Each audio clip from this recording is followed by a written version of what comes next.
Andhra model of education ప్రపంచానికి చూపిస్తామని మంత్రి లోకేష్ అన్నారు. పాఠశాల విద్యాశాఖ, ఉన్నత విద్యాశాఖ బడ్జెట్ డిమాండ్లపై అసెంబ్లీలో లోకేష్ మాట్లాడారు. 2019-24 మధ్య విద్యాశాఖలో విధ్వంసానికి 10 లక్షల మంది విద్యార్థులు ప్రభుత్వ బడులకు దూరమయ్యారని తెలిపారు. ఐబీ, సిబిఎస్ఈ, టోఫెల్ అంటూ ప్రచారం తప్ప ఒక్క పని సరిగా చేయలేదన్నారు. ఇప్పుడు విద్యార్థులు యాక్టివ్ లెర్నర్లుగా మార్చేందుకు క్లిక్కర్ టెక్నాలజీ తెచ్చామన్న లోకేష్ త్వరలోనే 300కు పైగా పాఠశాలలో పైలట్ ప్రాజెక్టు అమలు చేస్తామని చెప్పారు.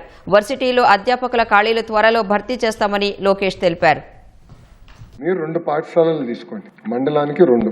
అక్కడ నాకు ఎన్రోల్మెంట్ డబుల్ చేయాలి. మీ నియోజకవర్గంలో కనీసం ఒక్క పాఠశాలలోన 1000 మంది విద్యార్థులు ఉండే విధంగా తీర్చిదిద్దాల్సిన బాధ్యత ఇక్కడ గౌరవ సభ్యులందరిపైన ఉంది. ప్రతి వారం ఒక్క ప్రభుత్వ పాఠశాల విజిట్ చేయండి, ఫీడ్బ్యాక్ మాకు ఇవ్వండి, కరెక్షన్ చేద్దాం. గౌరవ సభ్యులందరూ తెలుసు, నేను రియల్ టైం మీకు అందుబాటులో ఉంటా. ధర్మేంద్ర ప్రధాన్ గారే చెప్తున్నారు, ఆంధ్ర రాష్ట్రంలో సంస్కరణ తీసుకొచ్చారు, 1 క్లాస్ 1 టీచర్ బాగా చేస్తున్నారు, మీరు వెళ్ళి చూడండి అని చెప్తున్నారు. ఇతర రాష్ట్రాల నుంచి ఇప్పటికీ 2 రాష్ట్రాల నుంచి వచ్చారు అధ్యక్ష, మిగతా రాష్ట్రాలు కూడా వస్తున్నారు.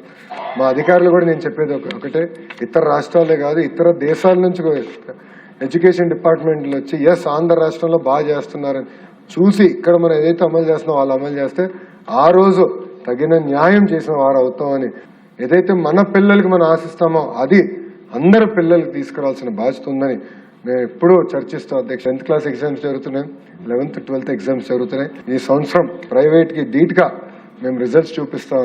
తప్పనిసరిగా ఆ రిపోర్ట్ కార్డ్ నెక్స్ట్ శాసనసభల్లో టేబుల్ చేస్తామని గౌరవ సభ్యులు తెలియజేసుకుంటూ నమస్కారం. జై హింద్ అధ్యక్ష.